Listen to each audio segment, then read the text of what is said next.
Okay, so the psychology of failure. It feels a real privilege to be given this talk, and I think it is a relevant topic for me to cover for a few reasons. First being, I'm sure I've had a few academic failures of my own, which I will share with you. Second is, being a clinical psychologist, failure experiences are certainly ones that can impact on a person's well-being and mental health. And thirdly, my own research is on control theory, and error, mistakes and failures are a key part of how control theory works. So I'm going to cover all three of those things in the talk today. Okay. So firstly, just cover two very contrary views on failure, negative and positive. I'm just going to share those with you, and we're going to try and find a middle ground between them. And I would say that to understand failure, we need to understand success. We need to understand how people normally pursue goals. And there's certainly a view that learning from errors, mistakes and failures is important. I'm going to cover that generally first, but then specifically going to home into some facets of goal pursuit that can be more pernicious in their effects on failure, and then move towards ways that we can reflect on failure experiences that should turn them into constructive uses of experience in the future. And I'm going to try and make that very practical for everybody. Okay, so the negative perspectives on failure. We often assume that failure is bad, colloquially, of course. You know, it's something that you're going to empathise with your colleague and friend with if they say they failed at something. It's also the case that fear of failure is commonly reported by people experiencing anxiety and experiencing depression. If you look at the clinical literature, it's associated with all kinds of things that might make the failure experiences worse. Procrastination, daydreaming, perfectionism, burnout, low self-esteem and low self-efficacy are all aspects that are linked to the fear of failure. So it kind of suggests that there's a risk that when you have a failure experience, your own worry and fear of that failure might lead you to procrastinate and have a lowering in your self-confidence, which might then unfortunately make the problem worse. But that's just one perspective on failure. That's the negative perspective. There's also a positive perspective on failure. And this perspective is quite common in the education and business field. And so there are whole approaches that involve, for example, innovation from failure in industry. Failure as a catalyst for learning within education. And there's some concepts and some models around this, with the idea that the wise academic is someone who's curious about their failures rather than maybe catastrophic or self-blaming, for example. And we will come back to this aspect. There are at least a handful of different theories about learning or failure, but one paper sort of sums these up as having a single common theme, that the learner reflects on their errors, corrects them and learns from experience. And this idea that we learn from errors and mistakes and failures is one that echoes throughout the literature. There are some types of interventions that are used in the education field. So for example, descriptions of failure experiences, so actual case material of people that have had failures, and then these are used as working examples for a group, for a team to reflect upon and look at where there might be learning experiences and principles to build on those. And relatedly, there's a version of within the education literature where people are given very hard to solve problems before they're even taught anything, and it's that encountering this challenge and failing in your attempts to solve that issue that then primes people and gives them questions that are then used in problem solving forms of education. So taking a broad perspective on learning from failure, there's a lot of material out there. But what I want to do with this talk, because it's my field, is focus into a more theory-led perspective. One paper that I stumbled upon whilst I was looking at this shows us quite how pervasive the idea that we learn from errors and mistakes is. And there's a paper that claims that there's a universal learning curve in terms of learning for errors, and that this could be applied to the COVID crisis. And so the idea is that when any human society or a collective group of people tackle something initially, they experience mistakes and failures. And then as they encounter it more and more regularly over time, they develop and innovate new ways to reduce risk, prevent accidents, and improve learning. And so this paper is fascinating, proposing that there's a kind of a universal learning curve, and they applied it to the COVID data, proposing that essentially what we're doing as a society is a mass learning from mistakes exercise. And in their view, it's through learning these measures of tackling the COVID crisis that we're reducing the spread of the virus. Now take that as what you will, but I thought it was quite pertinent. But it still begs the question of how does learning from errors and mistakes actually work in the first place? And this is my field, which is perceptual control theory. And arguably, within this theory, you could propose that excellence in performance is the continuous correction of error.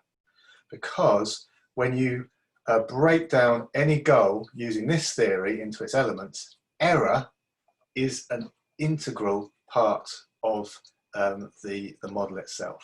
So I'll take you through this. So the idea within control theory is that we're constantly perceiving aspects of the world that are important to us. And that can be success in our projects, social status. It can even be something as simple as making a nice cup of tea. Okay, so we're taking that into our senses, we're perceiving it, we're comparing it to our goal. And our goal is a, if you like, a neural specification or a stored reference point, a set point for how we like that experience to be. So we like our cup of tea to be a certain temperature and a certain strength, and that we have reference points for that. We like our research studies to have certain levels of success, for example, and we might want to have a certain kind of way of coming across to someone in a conversation. You might want to be particularly honest or particularly scientific in the way that you're saying things. So the idea is we have ways of perceiving these aspects of ourselves and the world that we're constantly comparing them to how we want them to be or how they should be. And it's this difference which is called error or discrepancy. So we're constantly noticing where we've not quite got things right and we've made a mistake. And it's that error that drives our actions, the things we do in the world, to use whatever resources, also called feedback functions, to control things in the environment to make them as we want them to be. And whilst we're doing that, there are things called disturbances which act against our ability to make them the way they want to be. It's the passage of time and the wind that cools a cup of tea down. It's the other competing things in one's own time that mean we might not get a piece of work done as we want them to be. It's things like COVID and all the issues around that that get in the way of doing things how we want them to be. They're disturbances. And so the idea is that we're constantly trying to counteract these to make our experiences as we want them to be. And then this lends itself to break down and work out where a failure might occur. So where might it occur? It might be that we're not regularly and accurately getting feedback on how we're doing. It might be that if we're doing an academic project, we're not regularly checking in to see whether we're reaching our recruitment targets, whether we're reading the right papers, etc., etc. So we need to be constantly checking in to see if we're doing things well. Another thing that might end up causing failure is the nature of our goals. We might have a goal that's unrealistic, for example, that we're never going to close that gap and reduce the error, and we need to discuss that and work out what the most appropriate goal is. It might be specific things, specific decisions that we made that have caused a failure, so an ineffective or difficult decision. It might be lack of resources. It might be that we want to do the right thing, but we haven't got the right people or the right technical know-how or equipment to achieve it. Or it might be that we've been given something that we're aiming for, but we've got the wrong target, the wrong variable. An example that happened to me recently, we went to an Airbnb where you're meant to clear up after you in an Airbnb, but we also had to prepare everything for the next people coming because of the COVID. And so we had to leave everything out for the landlady to get it cleaned for the next people coming in. And we had to leave 2 hours before normal to do that. And me and my family were so focused on finding all these objects we might have contaminated that we completely forgot to hoover the carpets, sweep the floors, and wipe any of the surfaces. And we got a really nasty review on Airbnb about what bad tenants we were. So we had the wrong controlled variables in our mind as we were trying to achieve the goal of being a good guest, for example. So you need to get your variables right. And disturbances, things that can come out of the blue, some of which can be quite unpredictable. We need to be prepared for those if we can, and if we can't be prepared for them, we just need the ways of acting on things and to have those goals to make things the way we want to be. And if chronically we don't achieve the way we want things to be, we might be more likely to call that a failure. Okay. The other aspect of this theory is about what's called going up levels. And the idea is that we organize these goals we have in a hierarchy. And it goes from the very specific things in the here and now, right upwards to things that are much more general and define who we are as a person and the kind of world we want to be in. And so what I would suggest to you is it's important to work out what level is your experience of failure. Does failure at one level necessarily generalize to a high level? And you could argue that what seems like a failure when you're stuck in it, when you take a step back and look at it from a high level, it's just a temporary error in the bigger scheme of things. And I've done a slide to try and make this concrete, again with one of my own experiences. This big cross at the bottom was an unsuccessful trial that we were funded to do for our research on CBT for bipolar disorder, okay? So that I would count as a failure experience of myself. That was, I would put it here, which is an event. It was a trial, it took a period of time, so it was longer term than everyday things like our stay in a property or particular meetings you might have, for example.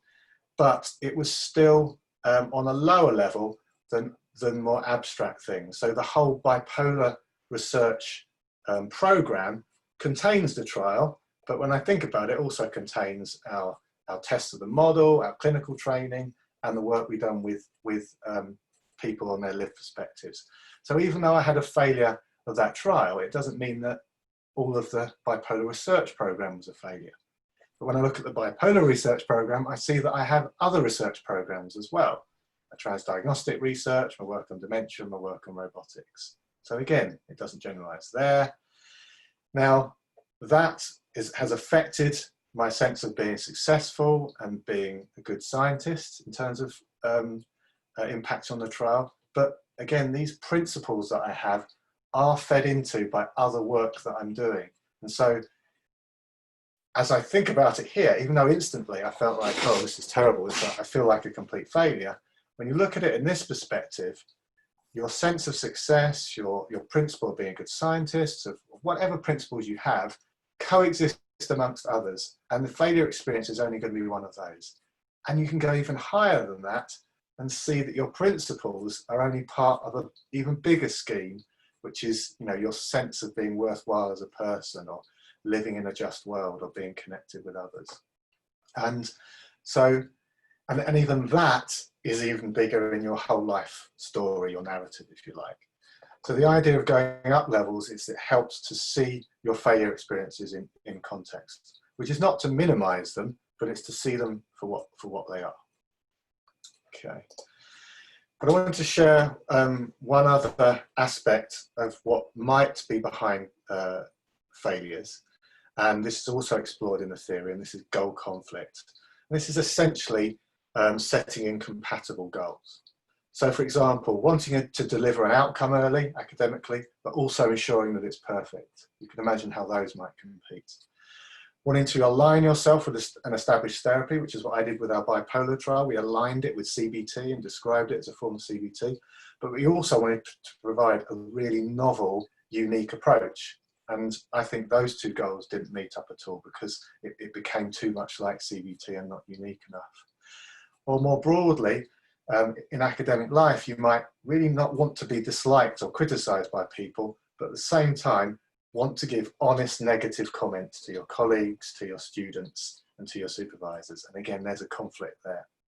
And so these conflicts will vary according to who you are and what the situation is. But I would suggest that it's often helpful to think about whether there might be conflicting goals that you have when you've gone through a failure experience. And related to this is some work that we did on two constructs, tenacity and goal disengagement. Now, tenacity is about sticking to a goal, so sticking in that loop and keeping as hard as possible to reduce that error and making things as good as possible. Now, if you were wholly tenacious in your goals, I think you'd probably describe yourself as a perfectionist. But there's also a construct called goal disengagement, which is about making a choice at some point to abandon, reduce effort, and detach from a goal that you've been pursuing. It's the ability to let goals go. And I would suggest that sometimes, especially academically, dealing with failure or dealing with potential failure is about goal prioritization through reflection, working out what are the goals I need to be tenacious with and what are the goals that I need to let go. And a PhD student of mine, Becky Kelly, did an amazing analysis of some cohort data where she found, as you see in these graphs, that it is the combination of being tenacious and being able to disengage from a goal that leads to reduced symptoms of depression, reduced experiences of hostility, and even reduced physical health symptoms in an older age cohort. So there's some paradox there where to have good well-being and successful, arguably, we need to both be extremely tenacious in what we do, but at the same time, see that goal that we're focused on in the context of other goals and be willing, when necessary, to deprioritize it. And I'm not going to kind of go over this slide in great detail, but it's just a few ideas of what you'd notice if you were reflecting on your failure experiences and your conflicts, the kind of stance that you would have. And these are the kind of stances that we see as being effective in psychological research. And it's also the stance that comes into some of the work that I do and train. It's about being compassionate towards yourself and others, realizing that failure can happen, sometimes without fault of your own. It's about being curious, as we stated before, and reflective. It's about being open-minded. It's about being expressive of emotions often. And there are a lot of emotions that can come alongside failure experiences, very varied and diverse depending on the nature of that experience. And it's about giving those appropriate attention when necessary. It's about being patient, because sometimes the solution and the way forward doesn't come straight away. So it's about revisiting situations. There are some specific things. So for example, we're doing some research on expressive writing during the COVID crisis at the moment. But I found a paper that's shown that expressive writing can help with job loss, which is clearly a failure experience. And there are guidance on expressive writing that you can find online. It's a method developed by Penny Baker, the health psychologist, where you describe the feelings associated with a problem and a difficulty and what memories it brings back. And you're just meant to write continuously. And the idea is it helps you process that experience in more depth.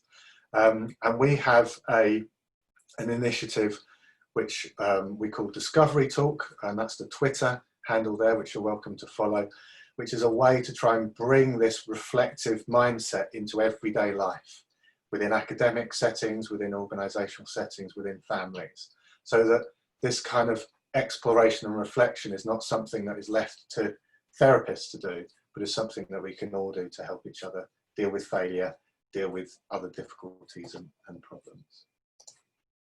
So take-home messages. I would put errors, mistakes and failures on a continuum.